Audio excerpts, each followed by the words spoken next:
right, we're going to go ahead and get started. Make sure I've got Carol as a co-host as well. All right. Good morning. It is 11:03 a.m. It is July 21st, 2023, and this is Coffee with Community Services, Alta California Regional Center's weekly service provider meeting. We've got 51 folks on so far today, and so let's get started with some introductions of our staff.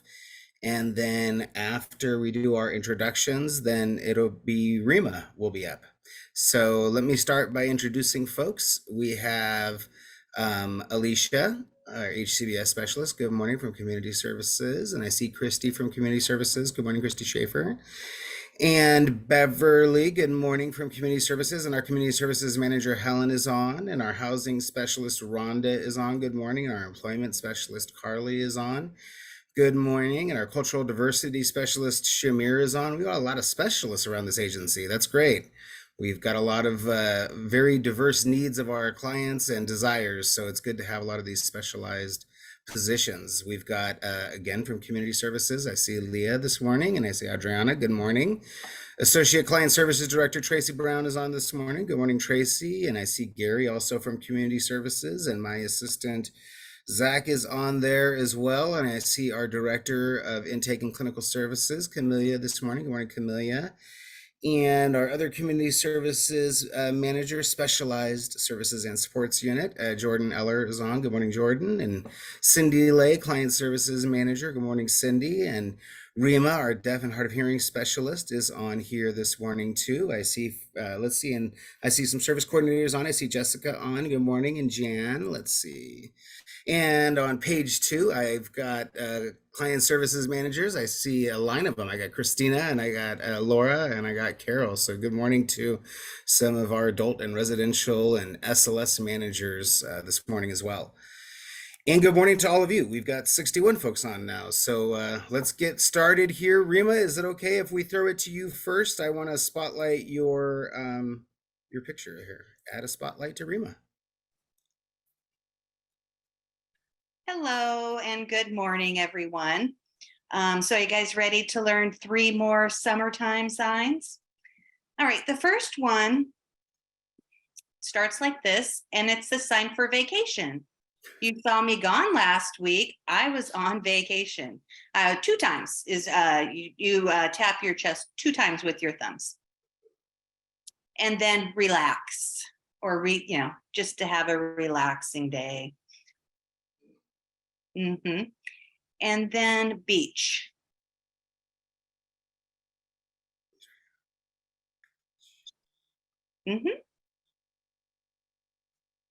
Another sign is beach. That's just another variation. It's like the water coming in on the shore, And for Deaf Culture 101 today, do deaf people travel all over the world? Of course we do. Deaf people, hard of hearing people are just like everyone else. We love to travel. And all over the world, there's some challenges with communication. But deaf people are really good at gesturing and finding our way, using our telephone for an app. And it's really sometimes gesturing works better than maybe, let's say, a hearing person trying to speak to another, person in a foreign language.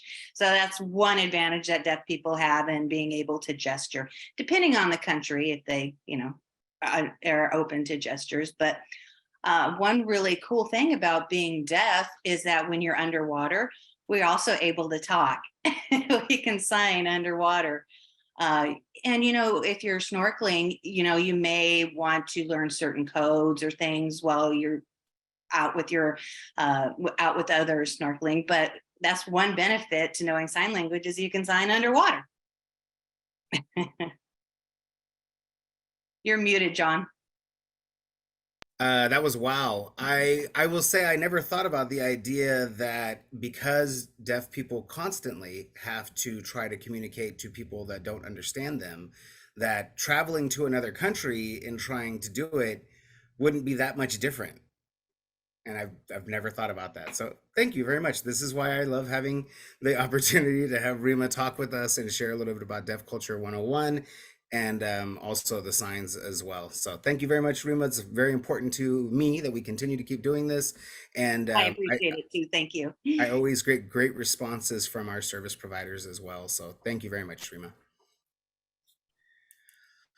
Sure, you bet. I'm happy to do it. And then also, please just let me know if you have any specific signs that you want to learn. Email me anytime and I'll make that happen. Awesome. All right. I am going to now throw it over to Carly, and I'm going to share my screen, Carly, with the directives. And I think this will work if I add a spotlight to you as well, so folks can see you while you talk. So I'm going to go to directives to regional center, but I'm not sharing my screen, so no one knows what I'm doing. Okay, here we go. Let's see. Alicia, are you seeing DDS's screen? Yeah. All right. So I'm going to go to directives to regional centers. And I'm going to start with this first one, if that's okay, Carly, the employment capacity incentives. Is that okay? Yeah, that's fine. Okay.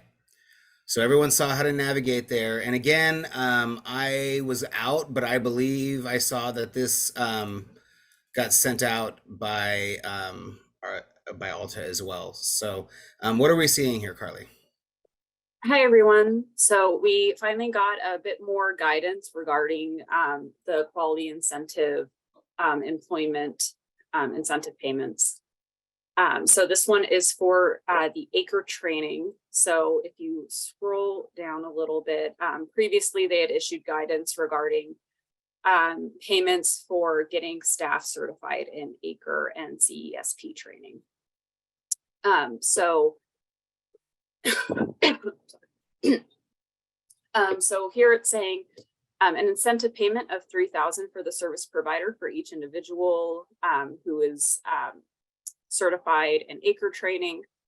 I won't read everything to you guys here, but Carly, can you tell us a little about what the ACRE training is? Yes. So Association of Community Rehabilitation Educators. So this is for the customized employment certifications for employment service providers. So it's employment providers will get incentive payments for their employees who become certified or recertified for obtaining these certifications. And attached to this was also an incentive, or sorry, a certification form that you will fill out and send to DDS.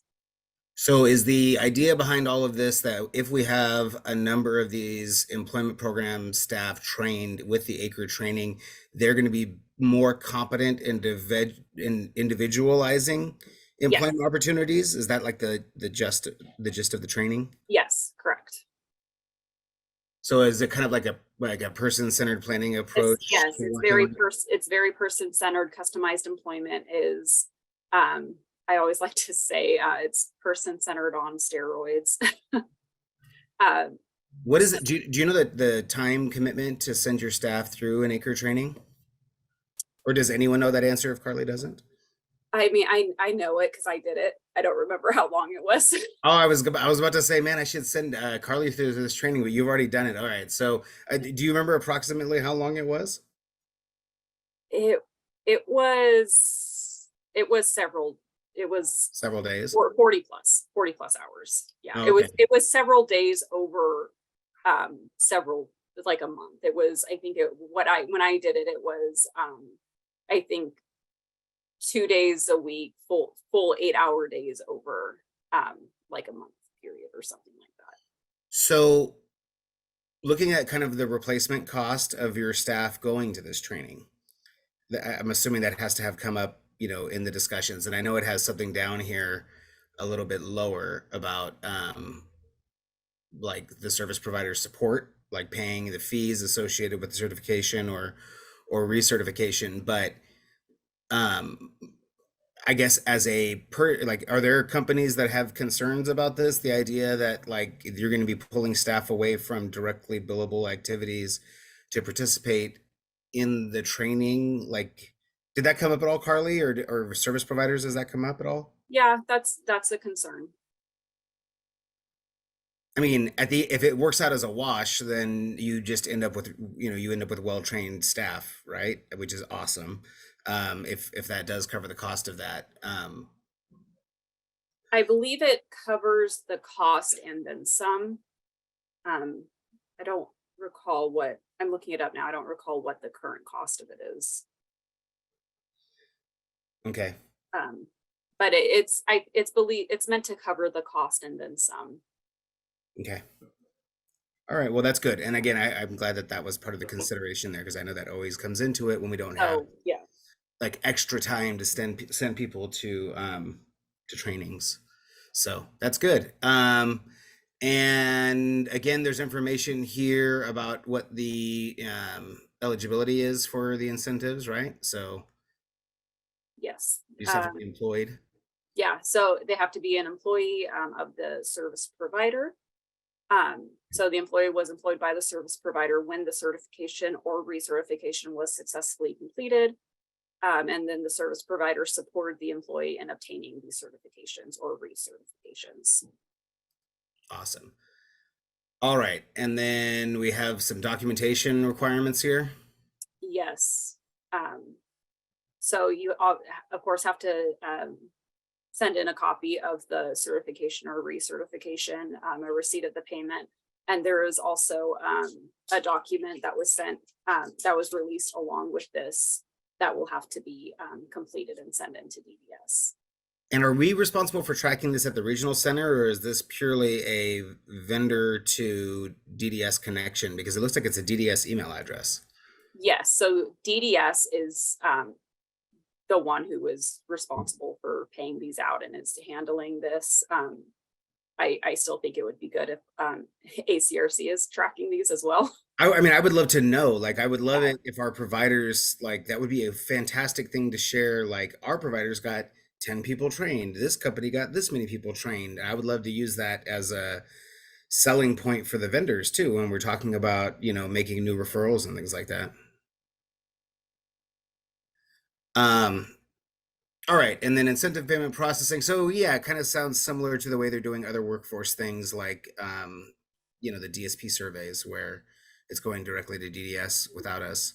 Maybe that's not the best example in the whole wide world, because that system didn't quite work out the way I think DDS intended with that, extension that they had to give to it. But at least we have something in writing now. At least we have some directions on how to do it, which we've been waiting for quite some time. All right. We have 2 upcoming webinars related to this. This is going to be August 21st and August 29th. I am certainly going to try to attend. As soon as we have more information about the webinars, we're going to send them out via MailChimp to everyone. And then we will also talk about them in advance before the August 21st and August 29th meetings. And I believe we also have a vendor forum, an employment vendor forum before that. Or right August 25th, I want to say. So maybe we can have people attend the 21st. We can talk about it on the 25th during that meeting. And then if we need to, like, if they have an opportunity for follow-up questions on August 29th, maybe we can do that at that time. So let's try to get them, once they come out, we'll try to get both on your calendar, my calendar, and Michelle's calendar too. All right, cool. And then, yes, we want to make sure as many service providers that are interested in this, obviously, do it too. Okay. Are we cool to move on to the other one now? Oh wait, sorry. Do we want to show the form to submit the information to? So this is the employment capacity incentive payment certification form.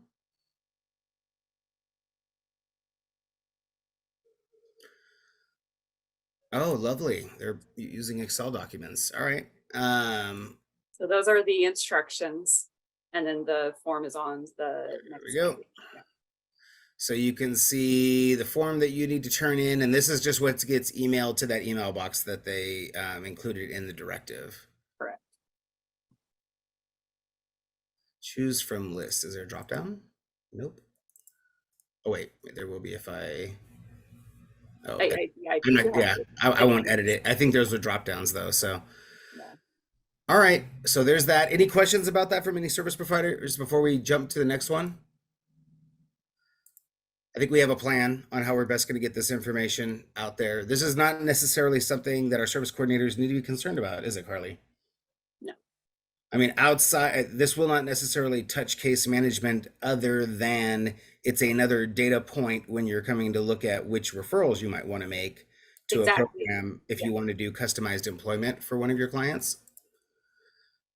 So we can, yeah, just thinking about how, I mean, probably through our committee structure, we can share this information too.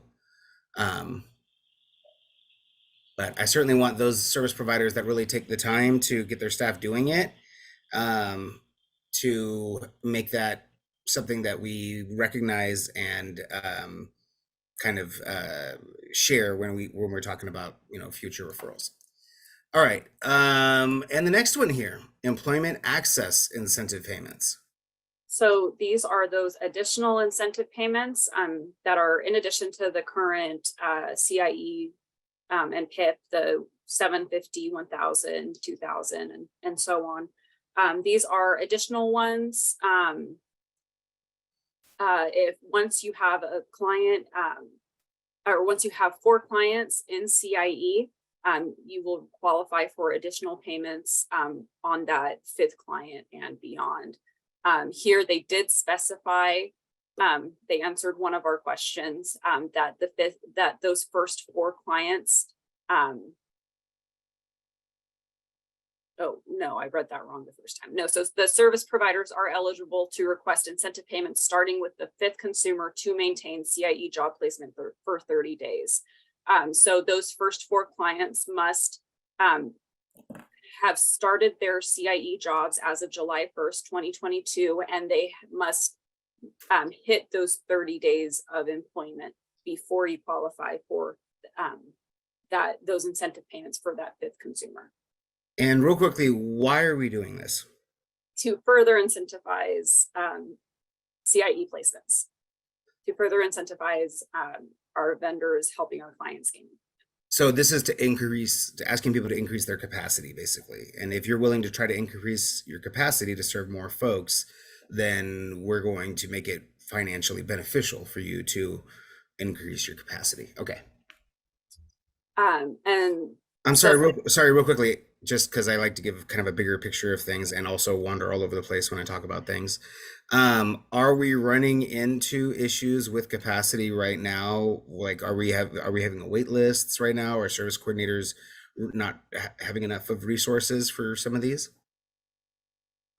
Yes, most of our programs have wait lists. The vast majority of them do. Okay, cool. Thank you. All right. So documentation. What's going to be needed for documentation here? So this one, the DDS has released another Excel spreadsheet like the last one that vendors will fill out. They will show proof of those first 4 clients and then request the payments for those 5th clients. They didn't really answer our question as to if this is per vendor number or per agency. So we don't have an answer as to that. Well, so let's touch on that when we get to the form submission. What we're looking at right now is the additional subcodes that are going to need to be added for service providers. They have already all been added to all the Oh, have they? Yeah, because all of this was released back in October. And yeah, so these have already all been added, and some of these have been starting to be processed, the ones that we didn't have any questions on that they were very clear about. So I did not realize that those had been out there since October, and now it really makes sense why Carol Watillo has asked me this question every week for the last month. yes, So that's that. October. Awesome. All right. Again, we're gonna have upcoming webinars related to this. I'm gonna go to the document where you can input your information, and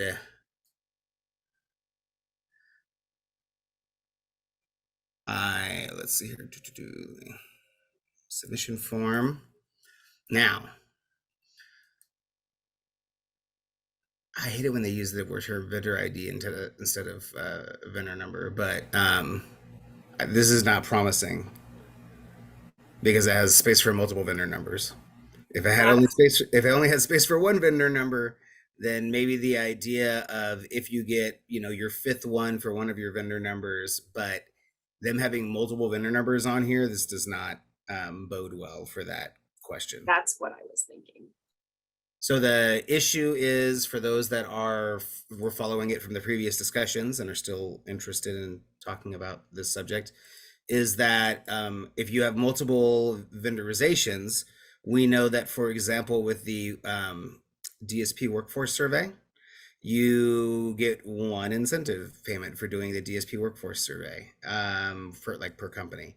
And there was a concern when it came down to this that vendors that have multiple vendor numbers to provide this service for the employment, that it would not be it would be based upon your vendor number and going over that amount as opposed to going over your total agency amount of four, and then the incentive kicks in.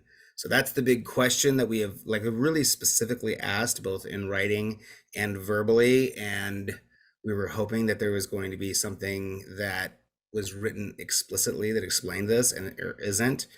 The ARCA Employment Committee is at 1 o'clock today, and DDS will be present during that meeting at 1 o'clock today. So I think that will certainly be a question that I ask them directly, because I know they're going to want to go over these during the meeting this afternoon because they've just been released. So I don't know if anyone else has any updates in relation to this or has heard anything, but this is Carly and I's reading of it as of right now, that there's nothing that explicitly says that it's by your vendor, your actual vendorization. Instead, it appears that it's by your individual vendor number. So, but that being said, we will try to get more clarification from the department on this as well.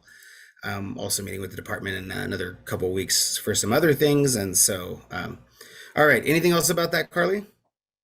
Nope, that's it. Awesome. Thank you very much, Carly. All right. So let's move on to accounting updates. So I've mentioned it before, but Jordan and Helen and Michelle and I meet with the accounting department every Friday morning, get updates on how things are going. And I know last week when we met with everyone, we let folks know that the rollover authorizations had all been in place. But there was a lag on a significant number of new authorizations to be processed that were effective July 1. Did talk with Robin LeMay this morning, our accounting manager, who let me know that she believes that those authorizations are all processed at this time. And again, if you're a service provider and you're starting the month of July, your new purchases, and you do not have a purchase in yet, there's no authorization for the client, please reach out directly to that service coordinator.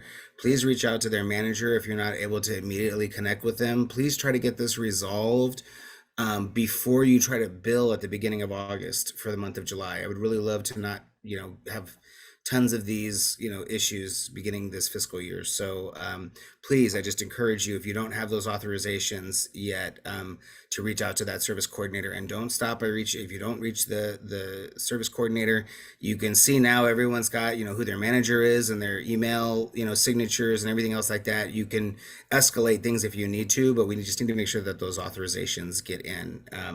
And I think I know that there was some retro purchases that were done like initially as well. There was some, but I believe a lot of those have been done too. I'm sure. Tracy, are those dying down? Any retros as well? Yeah, kind of. So again, just please reach out to the service coordinators directly, and the managers as well. Dana loves getting those phone calls. So morning, Dana. All right. So let's go here. They're caught up. Reach out to service coordinators. We have whoops. We have some other things that are going on around the regional center, and I want to share some of that. So we're done with DDS directives. Real quickly, I do want to touch on something. Helen and I and Michelle had an opportunity to meet with the Department of Developmental Services on Monday related to electronic visit verification. I think we finally, kind of sat down with the list of all the service providers that are required to do electronic visit verification. Then we looked at all the list of all the ones that had not signed up appropriately for electronic visit verification. And many of the issues related to it were like, easy mistakes. Like, for example, I think they put provider ID number down as the requested field for service providers, and a lot of service providers put their tax ID down. What they wanted was your vendor number. But DDS did it without asking regional centers kind of what we call things. And so we had a lot of service providers that put in something wrong in there. We have a number of service providers that, again, just had information that was blank, and we know it's impacting the electronic visit verifications that they're able to do. So when meeting with the Department of Developmental Services, they identified a few dozen service providers that did not have their electronic visit verification set up appropriately. Somehow, I don't know how we ended up doing it, Helen, but we're now getting CC'd on all the emails from DDS about it. So we now know as well which of you do not quite have those up to date yet. And so if you've gotten one of those emails, please follow the instructions. It's relatively easy to be able to do this. In the instructions from the Department of Developmental Services related to the EVV, there's webinars, there's all the office hours that they have as well. I know when we share the screen here, very frequently with DDS's calendar, we're showing the upcoming EVV office hours that they're doing. And with that, they have office hours on July 27th. So I'm going to just share my screen real quickly. And one thing I think Michelle was surprised about was how many adult vendors there were that had the EVV that was not done correctly. She saw a lot of the supported living agencies and others that were missing certain things. So, all right, let me go to DDS's front page real quickly, and right there on the front page is the electronic visit verification office hours. That's July 27th from 5 to 6. So please, if you on electronic visit verification, you have questions, please don't hesitate to contact them directly, attend those meetings. Also, there's the employment work group meeting on July 24th. Again, that is the DDS employment work group. It's like the invitation only group that they have of stakeholders that really work on big DDS initiatives related to employment. And in this case, they're still working out the specifics, to my understanding, of what the DDS employment pilot is going to look like. And that is still, I think, the biggest topic of discussion right now for that employment work group. Though I would not be surprised if the quality incentive payments, or the staff incentive payments, whatever we're calling these, the incentive payments that we just got done discussing with Carly, I'm sure will be a topic of discussion as well, since that just got released too. Additionally, this is day 2 of the Interagency Coordinating Council, and it is being hosted at Alta California Regional Center. And I got to see JJ and Amy Wall, who are in the Public Affairs Department at DDS now, but are old developmental center folks. And so nice to see them at Alta. Nice to have a big public meeting at Alta with people coming from all over the place. There's information in here about the ICC, but in essence, its mission is to promote and enhance a coordinated family service system for infants and toddlers ages birth to 3 years who have or are at risk of having a disability. Their families utilizing and encouraging a family-centered approach, family professional partnerships, and interagency collaboration. So I heard the meeting is going very well down in our Brenda Smith conference room, and this is day 2 of that. So nice that, again, we get to host an event like that. We certainly have a lot of interest and energy as it relates to the issue around bringing in more and more young folks into our system early and getting those therapies started and making big differences on people's opportunities throughout their life. So very cool that we're hosting that. And I'm sure we can talk to Jennifer Bloom in the future, and she can give us an update as a service provider community about more of the activities that are going on there. With that, I believe some folks are signed up on ARCA's website to get ARCA information. But are we seeing the Family Support Services webinar? Yeah, right on. Okay. So Thursday, August 10th, 2 to 3 o'clock. I did send this out to you, community services specialists, in case, especially if this is not one of your service codes, but you just want to learn more about the services. That's what I did when I was a specialist, and it's kind of a nice way to do that. And so they're going to have this upcoming webinar. It's going to be about family support services, not just for the little ones, but for the older ones. Two, respite, PA, and daycare, how individuals can benefit from that. This is one of those ones that you need to register in advance for. So it's not something that you can just show up for. It is on Thursday, August 10th from 2 to 3 o'clock. And it is going to be open to the public. So again, you need to register. There will be ASL interpretation. It's also going to be in Spanish as well. And you can also get these on demand too. You can go to the ARCA's public website, public affairs website. So real quickly, let me close that out. And are we seeing a Zoom registration page? Yeah. All right. So what I'm going to do is I'm going to copy this and I'm going to drop it in the chat. And this will allow you, if you're interested in registering for that webinar, you can go ahead and click on the chat and you can register right now. One thing I like about the registering is that it gets it on my calendar, and can't always attend everything I register for. I try to, but again, these are good training opportunities for folks to have. So let's see here. That is the ARCA public webinars that are coming up. And let me jump over to Alta's event calendar now. And so again, to navigate to our event calendar on our website, relatively easy. Just go to the menu. You can go to news and events, or you can click directly on events and calendar. And you can see some of the upcoming activities that are happening. So we've got some things highlighted here, like the Wilton Rancheria end of summer event, which is tomorrow. And we've got a backpack giveaway that's coming up on the 26th. We've got the Mind Summer Institute on neurodevelopmental disabilities. And we've got the Early Start Job Fair. I know that we certainly push a lot of hiring issues, because we know so many of our service providers are struggling to be able to provide the in-person support staff that they need. And so we are hosting another job event at Alta, and this one is an Early Start Job Fair. So that one's going to be on August 9th. We do have upcoming vendor forums. We've got the SLS vendor forum. We talked earlier that we've got the Adult Day and Employment Forum. Looks like that one's on the 24th. And so that's right in between those DDS meetings, where we're going to have the more information about the hopefully the employment incentives. And so please plan on attending this one if you're a day and employment provider. And then you can see upcoming into September, we've got residential forums. Again, we want to encourage participation by service providers in all of these meetings. It is one of your best ways to communicate what's going on with you as service providers, specifically in vendor forums.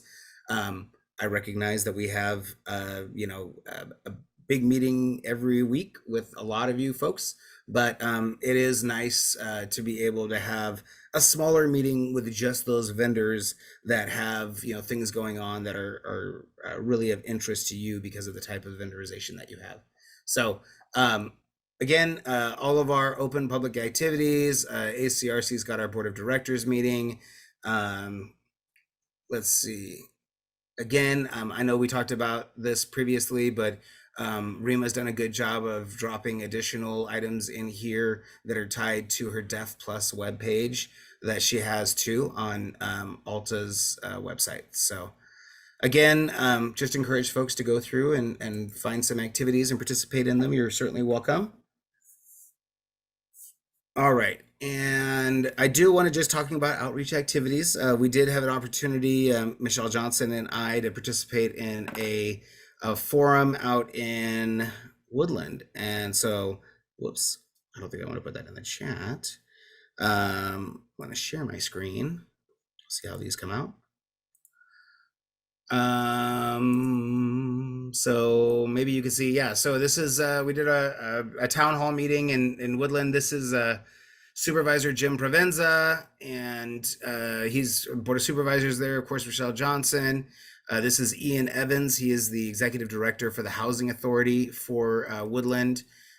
We also had, let's see here, we had one thing, when you do these types of meetings, it's very nice to get, public comment. And so it was nice to be able to have members of the public kind of come and express their,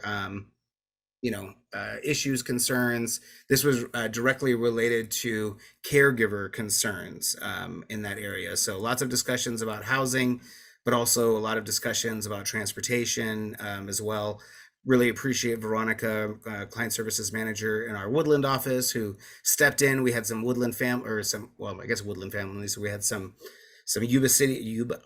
Yolo County families that attended, and so it was nice because she got to hear direct feedback from families, and she was able to tell them, like, I'm going to turn this around into this information for my service coordinators. So it was really nice for the families to get heard, by the client services manager that was there, and certainly by Michelle as well, who oversees, all of the case management with Jennifer. So again, love doing these outreach activities. Certainly, with the newsletter that we put out, we discussed outreach, significantly as well. When we do these public speaking opportunities out in the community, it's not uncommon to have, family members that have a surprising kind of lack of understanding about the different types of services that we have. And so I think, again, as we strive to better educate our community, which is one of our strategic, plan goals for our regional center, as we put in our last newsletter, we'll be looking to do more and more of these types of activities for the community. So I always appreciate Michelle. She's always willing to go out and do these things too. So it's nice being able to talk both about the resources that we're developing, because people typically have really concerns about not having enough resources, right? But then also being able to talk about, their experiences working with their service coordinators in planning team meetings. So again, it's a good opportunity, and I always appreciate it. I've got a few more of these coming up. There's certainly a lot of interest in Yolo County as it relates to housing activities, and so I've got a few more of meetings in that area to talk about more housing things. All right, let's see. Helen and Jordan, did we miss anything for today so far? No, I think you got everything on the agenda that we had discussed. For those of you that do Yeah. EBSHs and CCHs, we do have an EBSH and CCH vendor forum that's coming up. Every one of you should have got the invitation directly. If you did not, please reach out to Jordan, reach out to your specialist in community services in Jordan's unit. Yeah, and John, that'll be July 25th, Tuesday, from 10 a.m. to 12 p.m. here at the regional center. And Dee Dee Peter sends all that stuff out. But yeah, feel free to reach out to me if you did not get that invite. I'll get it over to you today. I used to think, we only have like one or two of those providers, but I guess we do have, we have quite a bit more now that are doing those homes. So, all right. Let's see, I think it was after this meeting, we talked about the CRDP, Jordan, and we kind of talked a little bit about the ideas for next fiscal year, right? Like what, do we want to look at doing the ADUs? Do we want to look at doing the accessory dwelling units and having those, turned into hopefully affordable housing for people that live in supported living. And so we did reach out to our primary housing developer for single family homes, which is Brilliant Corners. And so Brilliant Corners is conducting an evaluation of all of our properties that we have here in our catchment area to determine which ones they want to recommend to Jordan that we should utilize as possibly building accessory dwelling units. I think that design wise, and in looking at feedback, especially feedback that I got from the Department of Developmental Services Community Resources or Community Development Work Group, was the idea of doing a 3-bedroom ADU possibly, that has the ability to have, 2 clients in there, and then also room for a staff to be present possibly as well. So just looking at design elements, that seems like that might be, again, it wouldn't be a huge square footage property. It's not going to be a 2,800 square foot or 3,000 square foot single story, care home like some of the properties that are already there on that site. It'll be smaller, but So we'll talk more with folks about that. That idea is kind of coming together a little bit. Mhm. And I think for us, the one of the big ideas is just making sure that if we have individuals that are living there, that we really do kind of honor the, really using supported living the way it's intended to be utilized Right. and not turning it into something that looks like a mini care home that is in the backyard of an existing care home, if that makes sense. But really giving the clients those opportunities and choices. It was Carol Wilhelm or someone that sent, I think it was sent me the email this week talking about supported living and really trying to get back to the roots of what supported living should be doing specifically, and doing a better job of training folks about that as well. So um, anyways, I really like this idea and being able to try to bring that to our regional center and find more affordable housing opportunities. So we'll keep folks updated about that. I think we had asked them to conduct their review of our properties and have that done like right around the beginning of August. That's correct. And then we were going to try to take kind of the next month, and hopefully that gives us enough time to do our public meetings and things like that, which we will do before we need to look at putting our plan into the Department of Developmental Services for this year. Even though we were awarded another housing project, which I love that we now have 4 projects that we've been awarded in the last 4 years. But with that, I will just say that I want to do another one for this year as well too. And so that's one thing that we're working on right now. I've been trying to work with a variety of different housing developers for these projects. So that's why we have McCormick and Barron and Salazar doing one. We have John Stewart Company doing one. We have Chelsea doing 2 now.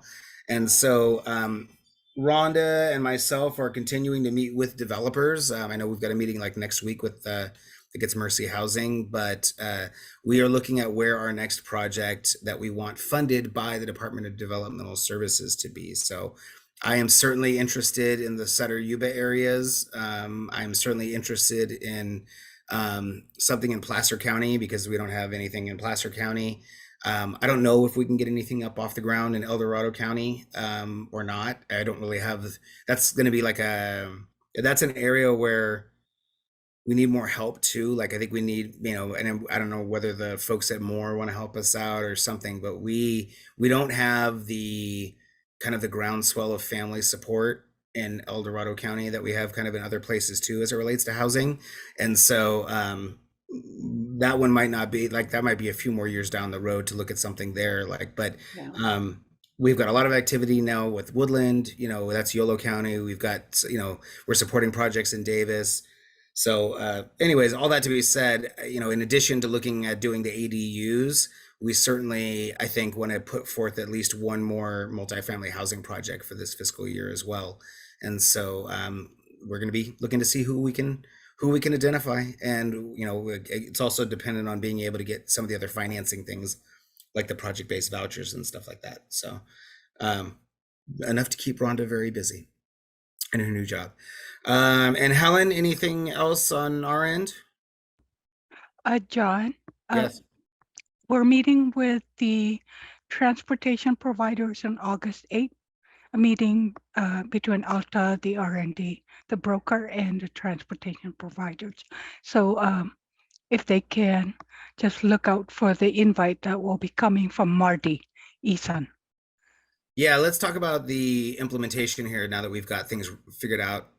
I don't know, a little bit more, a little bit, yeah, a little bit more. So we are working with, again, R&D, the transportation broker. We had our initial meeting with our transportation providers for them to express kind of their interests and concerns related to having a broker being the one that provides referrals as opposed to the regional center directly providing referrals. And then also had an opportunity to then meet with R&D. Was that last week or was that this week? Seems like last week, but met with R&D. Last week, yeah. It was last week. All right. So we met with R&D and kind of laid out our plan. And that next plan is for them to meet directly with the transportation providers to go over what that looks like, what their scope of work is going to be. Again, I know we already shared it once, but we didn't share it with R&D right there, which will be very helpful. We are asking our transportation providers, I know because a bunch of you are always in this meeting on Fridays, to make sure you register for that meeting. Typically, our meetings do not require registration.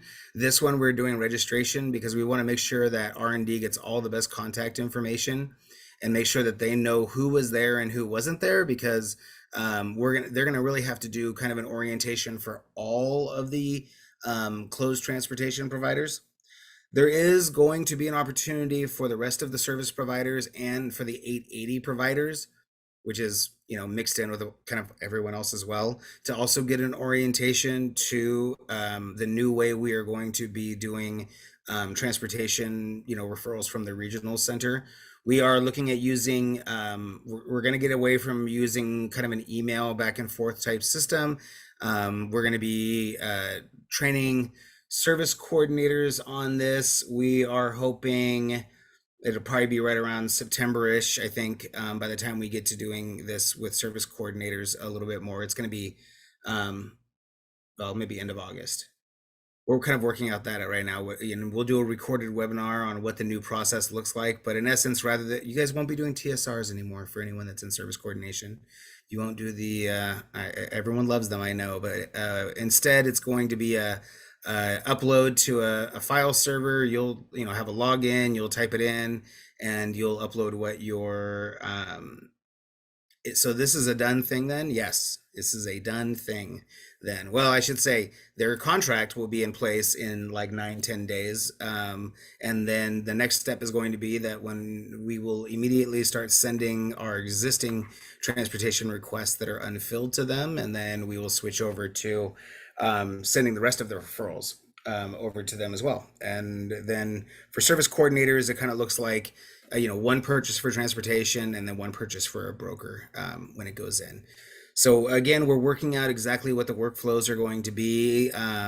I think based on having Marty involved really heavily in this, and her having been a service coordinator, and then working both as a community services specialist and now a transportation coordinator, she is aware of all of the frustrations and challenges that, because many of you email them to her. And so she's very aware of these things, both from vendors and from case management. And that's really important because we're trying to redesign this in such a way that it's really user friendly for the service coordinators. And it's a really easy way to be able to determine what's going on with your transportation request. And it's not also dependent on doing a lot of stuff with your already full emails as well. So again, we'll be working out kind of this workflow and sharing it with folks too. And I think that's all we had there, Helen, on transportation, right? Yep, you got it. Excellent. Yeah. All right, so we are, let's see. We have what is it going to be 114 today, 130, 120, 104, something like that. I don't have Hewitt's message to send out, but I'm sure there's going to be something going out about the heat over the next day here. So everyone stay cool as much as possible. Thank you very much for joining us today. We'll get the recordings up onto YouTube here shortly. And if you need anything, as always, please feel free to reach out to your specialist, and hope everyone has a great weekend. And we'll look forward to talking to you all next week. Take care. Thank you, John.